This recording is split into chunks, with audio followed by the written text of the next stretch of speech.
पश्चिम Asia में एक बार फिर उबाल आ गया है। इजरायल ने ऑपरेशन राइजिंग लायन के तहत ईरान के भीतर गहराई तक जाकर जो ज़बरदस्त हमले किए हैं, वे केवल सैन्य कार्रवाई नहीं बल्कि उसके रणनीतिक संदेश भी हैं। इन हमलों के पीछे डिकैपिटेशन स्ट्राइक की रणनीति थी, यानी शीर्ष नेतृत्व को निशाना बनाकर ईरान की कमांड सिस्टम को तहस नहस करना।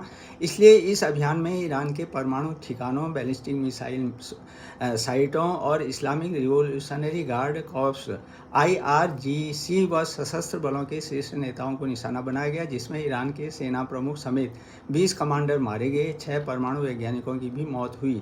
तेहरान ने भी प्रतिक्रिया स्वरूप इजरायल पर जोरदार जवाबी हमला किया, जिसमें सैकड़ों मिसाइलें और ड्रोन दागे गए। ईरानी प्रशासन ने इस सैन्य कार्रवाई को ऑपरेशन सीवियर पनिशमेंट यानी भीषण प्रतिशोध अभियान नाम दिया है। यह पहला मौका है जब ईरानी मिसाइलें जो हैं इजरायली वायु सुरक्षा तंत्र को भेद कर शहरी क्षेत्रों तक पहुंची और उसने रिहायशी इलाकों में इजरायल की हवाई सुरक्षा को नाकाम कर दिया।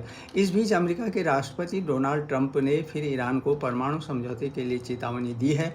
उन्होंने कहा है कि अगर ईरान अमेरिका के साथ परमाणु समझौता करने को राजी नहीं होता तो उस पर और भी भयावह हमले हो सकते हैं। हालांकि ईरान अपने परमाणु कार्यक्रम को छोड़ने को तैयार नहीं दिखता।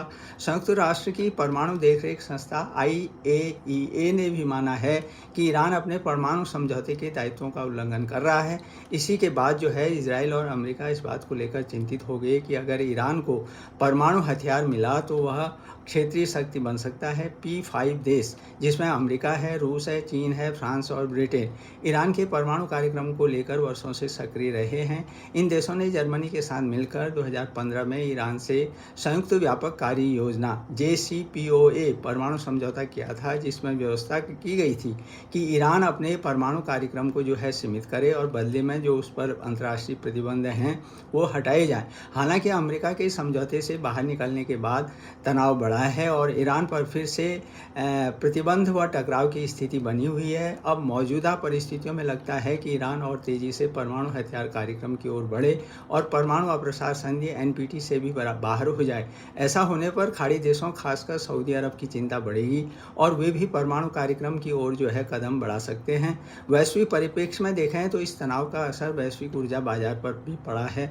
कच्चे तेल की कीमतों में 9% तक उछाल देखा गया और इसमें और बढ़ोतरी संभव है, जिसका असर भारत पर भी पड़ेगा। भारत ने ईरान और इजरायल के बीच हाल के घटनाक्रमों पर चिंता व्यक्त करते हुए दोनों पक्षों से आग्रह किया है कि वे तनाव बढ़ाने वाला कोई भी कदम न उठाएं, बातचीत और कूटनीति के रास्ते अपनाएं। साथ ही भारत ने SCO द्वारा ईरान पर किए गए इजरायली हमलों की निंदा करने वाले बयान से भी अपने को अलग कर लिया है।